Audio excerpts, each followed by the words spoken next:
న్యూస్లెన్స్ చూద్దాం. మంచు ఫ్యామిలీ వివాదంలో ట్విస్ట్ చోటు చేసుకుంది. తన ఆస్తులకు రక్షణ కల్పించాలని రంగారెడ్డి కలెక్టర్కు Mohan Babu విన్నవించారు. Senior citizen act ప్రకారం తన ఆస్తులు తనకు చెందేలా చూడాలని కలెక్టర్ను కోరారు. జల్పల్లిలోని తన ఆస్తుల్లో ఉన్న అందరినీ ఖాళీ చేయించాలని ఫిర్యాదులో మోహన్ బాబు పేర్కొన్నారు. మోహన్ బాబు ఫిర్యాదుతో మనోజ్కు కలెక్టర్ నోటీసులు జారీ చేశారు. ఈ క్రమంలోనే మనోజ్ విచారణకు వెళ్ళొచ్చారు. ఆస్తుల కోసం న్యాయ పోరాటం చేసే యోచనలో మనోజ్ ఉన్నట్లు తెలుస్తోంది. కుటుంబ వివాదంతో అక్రమాలు బయటికి రానున్నట్లు ప్రచారము జరుగుతోంది. మరింత సమాచారాన్ని లైవ్ ద్వారా మా ప్రతినిధి కుమార్ అందిస్తారు.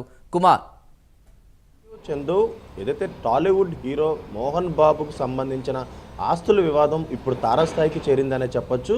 ఇప్పటి వరకు కూడా ఇటు ఇరు వర్గాలు కూడా కేసుల మీదే ఆధారపడి కేసులు అయితే నమోదు చేశారు. కానీ ఇప్పుడు ముఖ్యంగా ఇటు మోహన్ బాబు కలెక్టర్ని ఆశ్రయించారు. ముఖ్యంగా సీనియర్ సిటిజన్ యాక్ట్ని అడ్డు పెట్టుకొని కూడా ముఖ్యంగా కలెక్టర్ని అయితే ఆశ్రయించడం జరిగింది. తన ఆస్తుల్ని కాపాడాలంటూ కూడా రంగారెడ్డి జిల్లా కలెక్టర్కి అయితే ఒక వినతి పత్రం ఇచ్చిన నేపథ్యంలోని ఇటు మనోజ్ కూడా నోటీసులు అయితే జారీ చేశారు. ఈ నేపథ్యంలోనే మనోజ్ కూడా నిన్న కలెక్టర్ ముందు విచారణకు అయితే హాజరయ్యారు. అలాగే మరొక పక్క ఆస్తులకు సంబంధించి మనోజ్ కూడా ఇప్పుడు ఏదైతే కోర్టు మెట్లు ఎక్కనున్నారంటూ కూడా తెలుస్తుంది. ఎందుకంటే ఇటు కొడుకులకి కూతురికి అందరికీ సమాన హక్కులు ఉంటాయి కాబట్టి ఆస్తుల్లోని తనకు వాటా ఇవ్వాలంటూ కూడా ఇప్పుడు మనోజ్ కూడా కోర్టుకు ఎక్కనున్నారు. ఎందుకంటే సీనియర్ సిటిజన్ యాక్ట్ ప్రకారం ఇటు ముఖ్యంగా పెద్ద మనుషులు అంటే వయసు పైబడిన మనుషులకు సంబంధించి తన ఆస్తులు కాపాడాలంటూ కూడా ఇటు మోహన్ బాబు కలెక్టర్కి వినతి పత్రం ఇచ్చిన నేపథ్యంలో ఇప్పుడు మంచు మనోజ్ కూడా అదే దారిలోని కోర్టు మెట్లు అయితే ఎక్కనున్నారనే తెలుస్తుంది. ఈ నేపథ్యంలోనే ఇప్పుడు ఆస్తు తగాదాలు కనుక బయటకు వస్తే ఖచ్చితంగా ఇటు యూనివర్సిటీలో కొన్ని అక్రమాలు జరుగుతున్నట్లు ఇప్పటికే మంచు మనోజ్ అయితే ఆరోపిస్తున్న నేపథ్యంలోని ఈ అక్రమాలన్నీ కూడా బయటకు వచ్చే అవకాశం అవుతుంది. ఇటీవలే అంటే కొన్ని రోజుల క్రితం ఏదైతే మోహన్ బాబు ఇంటి దగ్గర అంటే జల్పల్లిలోని మోహన్ బాబు ఇంటి దగ్గర కూడా తీవ్ర ఉద్రిక్త వాతావరణం చోటు చేసుకుంది. ఇటు మంచు మనోజ్ తన ఇంట్లోకి తనను వెళ్ళనీయట్లేదంటూ కూడా గేట్ బయట కూర్చొని కూడా ఏదైతే తన వాదన అయితే వినిపించడం జరిగింది. ఈ నేపథ్యంలోనే అక్కడ కొద్దిగా ఉద్రిక్త వాతావరణం చోటు చేసుకుంది. ఇటు పోలీసులు కూడా దీంట్లో ఎంటర్ అయ్యి కూడా ఇరు వర్గాలకు కూడా నచ్చజెప్పే ప్రయత్నం అయితే చేశారు. ఇటు మరొక పక్క ఇటు మంచు మనోజ్తో పాటు మంచు విష్ణు కూడా ఇటు పహాడీ షరీఫ్ పిఎస్లో కూడా ఇరు వర్గాలపై కేసులు అయితే పెట్టుకున్నారు. ముఖ్యంగా రాచకొండ కమిషనర్ సుధీర్ బాబు కూడా దీనిపై సీరియస్ అయ్యారు. బహిరంగంగా ఎలాంటి గొడవలకు దిగొద్దంటూ కూడా నోటీసులు కూడా జారీ చేశారు. అలాగే తమ దగ్గర ఉన్న వెపన్స్ను కూడా సరెండర్ చేయాలంటూ కూడా ఇటు రాచకొండ కమిషనర్ చెప్పిన నేపథ్యంలో మోహన్ బాబు కూడా తన గన్స్ను కూడా సరెండర్ చేశారు. అలాగే మరొక పక్క బహిరంగంగా ఎలాంటి గొడవలు పడమంటూ కూడా ఇటు విష్ణు అలాగే మంచు మనోజ్ కూడా రాచకొండ కమిషనర్ సుధీర్ బాబు దగ్గరికి వచ్చి మరి పత్రం అయితే ఇవ్వడం జరిగింది. ఇప్పుడు తాజాగా ఏదైతే తిరుపతిలో కూడా 2 రోజుల క్రితం కూడా యూనివర్సిటీ దగ్గర కూడా ఒక ఉద్రిక్త వాతావరణం చోటు చేసుకుంది. ముఖ్యంగా తనను యూనివర్సిటీలోకి ఎంట్రీ అవనట్లేదంటూ కూడా మనోజ్ కూడా అక్కడ వాదనకైతే దిగడం జరిగింది.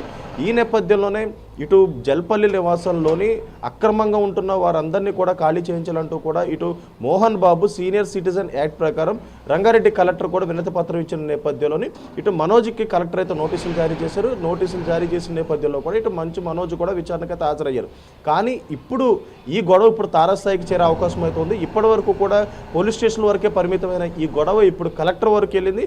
ముఖ్యంగా సీనియర్ సిటిజన్ యాక్ట్ ఉపయోగించారు కాబట్టి ఇటు కలెక్టర్ కూడా స్పందించి మంచు మనోజ్ కూడా నోటీసులు అయితే జారీ చేశారు. వాస్తవంగా చూసుకున్నట్టయితే టాలీవుడ్లోని ఎలాంటి గొడవలు వచ్చినా సరే ముందుగా ఇటు చిరంజీవి ఫ్యామిలీ మోహన్ బాబు ఫ్యామిలీ కూడా ముందుండి అన్ని పరిష్కారాలు అయితే చేస్తారు. టాలీవుడ్కి ఎలాంటి మరక రాకుండా కూడా వీళ్ళైతే చూసుకుంటుంటారు. కానీ ఇప్పుడు మోహన్ బాబు ఇంటిలోని ఇలాంటి రచ్చ జరుగుతున్న నేపథ్యంలోని ఇప్పుడు దీంట్లోకి ఎవరు ఎంటర్ అవుతారు అనేది అయితే మనం వేచి చూడాల్సి ఉంది.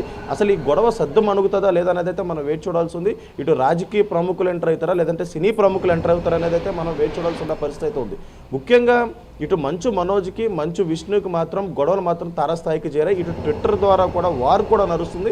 గతంలోని ఏదైతే ఇంటర్నల్గా ఈ వార్ అయితే జరిగింది. కానీ ఇప్పుడు బహిరంగంగా ఇటు ఆస్తుల గొడవలు కూడా బయటకు వచ్చిన నేపథ్యంలోని ఇప్పుడు ప్రజలందరూ కూడా ఇటు మోహన్ బాబు ఫ్యామిలీపై ఆసక్తికరంగా చూస్తున్నారు.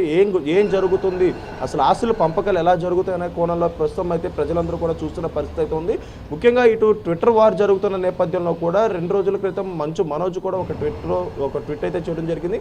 ఏ గొడవలు ఉన్నా సరే సామరస్యంగా పరిష్కరించుకుందాం, రండి చర్చిద్దామంటూ కూడా ఒక ట్వీట్ అయితే చేసిన నేపథ్యంలోని ఈ జరుగుతున్న నేపథ్యంలోనే ఇటు మోహన్ బాబు కలెక్టర్ను ఆశ్రయించడం అలాగే సీనియర్ సిటిజన్ యాక్ట్ ఉపయోగించి తన ఆస్తులు కాపాడాలంటూ కూడా కలెక్టర్కి వినతి పత్రం ఇవ్వడం, జల్పల్లి నివాసంలో అక్రమంగా ఉంటున్న వారందరినీ కూడా ఖాళీ చేయించాలంటూ కూడా ఇటు మోహన్ బాబు కలెక్టర్ను ఆశ్రయించిన నేపథ్యంలోని ఇప్పుడు మంచు మనోజ్ కూడా కోర్టుకు ఎక్కే అవకాశం అయితే ఉంది. కోర్టుకు ఎక్కితే కనుక ఇటు మోహన్ బాబు ఆస్తుల్లోని అక్రమాలు కూడా బయటపడే అవకాశం ఉన్నట్లయితే తెలుస్తుంది. Chandu. Right Kumar, thank you.